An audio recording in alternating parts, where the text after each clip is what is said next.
कोण साजरा करतायत? या देशाचे पंतप्रधान आदरणीय नरेंद्रभाई मोदी जेव्हापासून झाले त्यांनी संविधान दिवस साजरा चालू केला. संविधान दिवसाला मान्यता दिली. संविधान दिवस शाळेमध्ये साजरा झाला पाहिजे. संविधान दिवस संपूर्ण सरकारी ऑफिसमध्ये साजरा झाला पाहिजे. पण कुठे कोण्या प्रमाणात कशा प्रमाणामध्ये या सगळ्या गोष्टींचा तपशील घेतला असता असं लक्षात येतं की आताच नाही तर जेव्हापासून डॉक्टर बाबासाहेब आंबेडकर संविधान सभेत कसे जाणार नाही. संविधानाची फार मोठी जबाबदारी आहे. डॉक्टर बाबासाहेब राजकारणाने मोठी फिल्डिंग लावली होती. मोठी जबरदस्त फिल्डिंग लावली होती की डॉक्टर बाबासाहेब आंबेडकर संविधान सभेत गेलेच नाही पाहिजे. यासाठी डॉक्टर बाबासाहेब आंबेडकर संविधानामध्ये कसे जातील याची फार मोठी चिंता डॉक्टर बाबासाहेब आंबेडकरांना लागली होती. ते फार मोठे चिंतेत होते. ते व्याकुळ होते. ते दुःखी होते की संविधान सभेत जायचं कसं. कारण संविधान सभेमध्ये जाण्यासाठी प्रांतीय विधिमंडळाचा सदस्य असणं गरजेचं आहे. मित्रांनो लक्ष द्या. संविधान सभेमध्ये जाण्यासाठी प्रांतीय विधिमंडळाचा सदस्य होणं गरजेचं आहे. आणि त्याहीपेक्षा अजून प्रांतीय विधिमंडळाचा सदस्य जरी असला तरी त्याचं अनुमोदन करणारा हा सुद्धा प्रांतीय विधिमंडळाचा सभासद असला पाहिजे. त्यावेळेस बाबासाहेब प्रांतीय विधिमंडळाचे सदस्य नव्हते.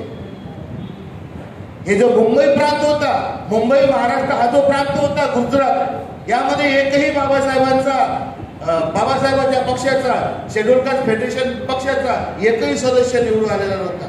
संपूर्ण भारतामध्ये फक्त पश्चिम बंगालमधून बॅरिस्टर जगन्नाथ मंडल निवडून आले होते आणि मद्रास प्रांतामधून एन शिवराज निवडून आले होते. बाबासाहेब दुःखी होते. बाबासाहेब व्याकुळ होते. मी जर संविधान सभेमध्ये जर नाही गेलो तर या समाजाचं काय होईल. डॉक्टर बाबासाहेब आंबेडकरांची चिंता, डॉक्टर बाबासाहेब आंबेडकरांचं दुःख, डॉक्टर बाबासाहेब आंबेडकरांची जे डॉक्टर परेशानी ही संपूर्ण बॅरिस्टर जोगेंद्रनाथ मंडल यांनी ओळखली. आणि ओळखल्यानंतर त्यांनी पत्र लिहिलं की डॉक्टर आंबेडकर तुम्ही बंगालमध्ये या.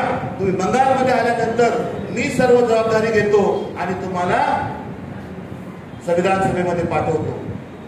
बाबासाहेबांनी पत्र लिहिलं आणि बाबासाहेब बंगालला गेले.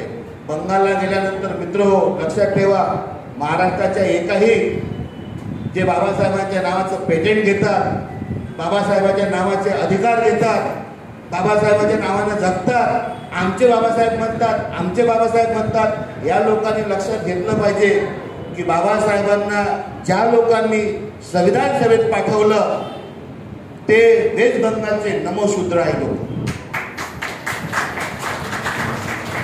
हे नमोशूद्राय लोक, जो बाबासाहेबांचा मतदारसंघ होता लाकडी पूल, कलकत्त्यामधला लाकडी पूल बाबासाहेबांचा मतदारसंघ होता.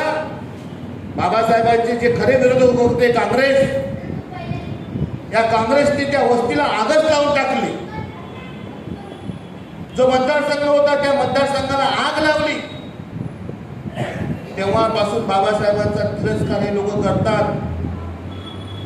आपण ज्यांना लोह पुरुष म्हणतो ते सरदार पटेल म्हणाले होते, डॉक्टर आंबेडकरांना संविधान सभेचे दरवाजेच काय, आम्ही खिडक्या सुद्धा बंद केले. दरवाजेच काय, खिडक्या सुद्धा बंद केले. पण पश्चिम बंगालमध्ये मुस्लिम लीगची सत्ता होती आणि त्या सत्तेमध्ये जोगेंद्र मंडल हे मंत्री होते. जयसूर खुलनामधून डॉक्टर बाबासाहेब आंबेडकर यांना निवडून आणलं आणि निवडून आणल्यानंतर मित्रांनो बाबासाहेब संविधान सभेमध्ये गेले. संविधान सभेमध्ये गेल्यानंतर बाबासाहेब संविधान सभेमध्ये टिकले नाही पाहिजे म्हणून भारताची फाळणी झाली. आणि भारताची फाळणी झाल्यानंतर जयसूर खुलना आणि जोगेंद्रनाथ मंडलांचा जो मतदारसंघ होता तो पाकिस्तानमध्ये टाकून दिला. फाळणीचा हा नियम होता की ज्या मतदारसंघामध्ये मोठ्या प्रमाणामध्ये हिंदू भारतीय असतील ते भारतात राहील आणि ज्या ठिकाणी जास्तीत जास्त मुस्लिम असतील ते पाकिस्तानमध्ये जाईल. परंतु त्या काळच्या शासनकर्त्या लोकांनी, राज्यकर्त्या लोकांनी बाबासाहेबांचा मतदारसंघ जिथे 54% हिंदू बांधव होते, नमोशूद्राय लोक होते, 40% त्या लोकांना पाकिस्तानमध्ये टाकलं. बाबासाहेबांना पाकिस्तानमध्ये पाठवलं.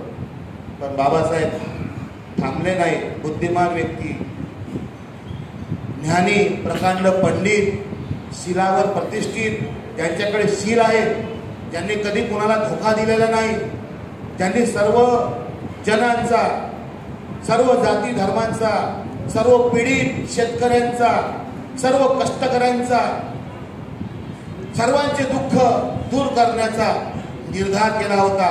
असे बाबासाहेब लंडनला गेले आणि व्हाईसरॉयला सांगितलं की माझा समाज भारतामध्ये आहे, माझे लोक भारतामध्ये आहे, मी पाकिस्तानमध्ये काय करू, मला पाकिस्तानमध्ये मी जाऊन काय करू. तेव्हा डॉक्टर बाबासाहेब आंबेडकरांसाठी पत्र लिहिलं की तुम्ही डॉक्टर बाबासाहेब आंबेडकरांना संविधान सभेत घ्या. काँग्रेसला पत्र लिहिलं आणि काँग्रेसला पत्र लिहिल्यानंतर काँग्रेसला घ्यावं लागलं. मोठ्या दुःखाने, मोठ्या दुःख अंतकराने काँग्रेसला बाबासाहेबांना घ्यायला लागलं. पुण्याचे एम.आर. जयकर यांना राजीनामा द्यावा लागला आणि तिथून बाबासाहेबांना निवडून आले.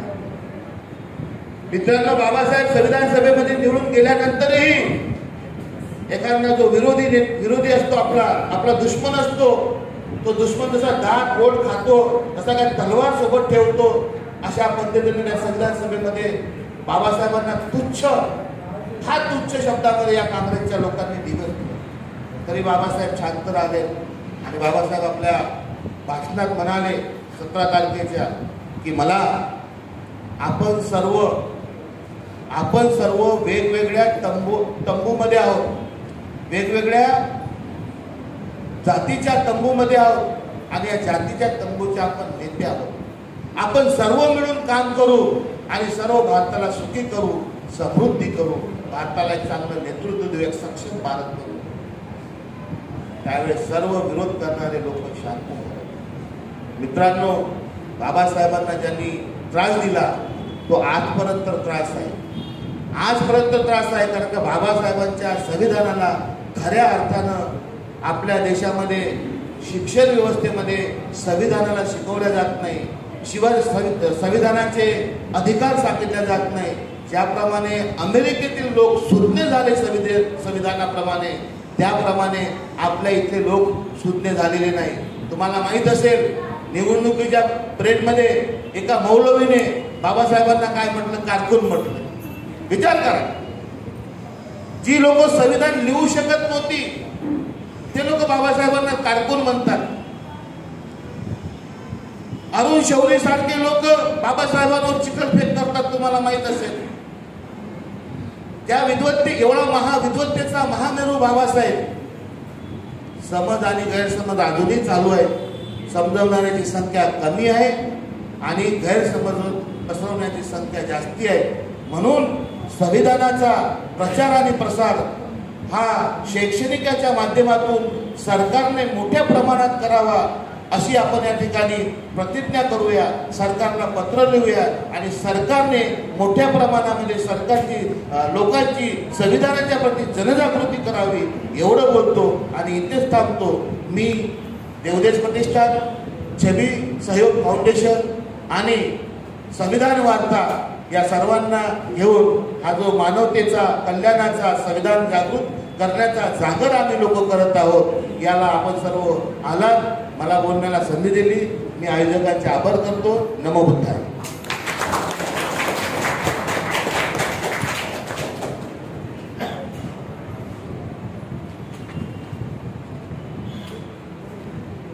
धन्यवाद गुरुजी. काही विशेष सन्मान बाकी आहेत.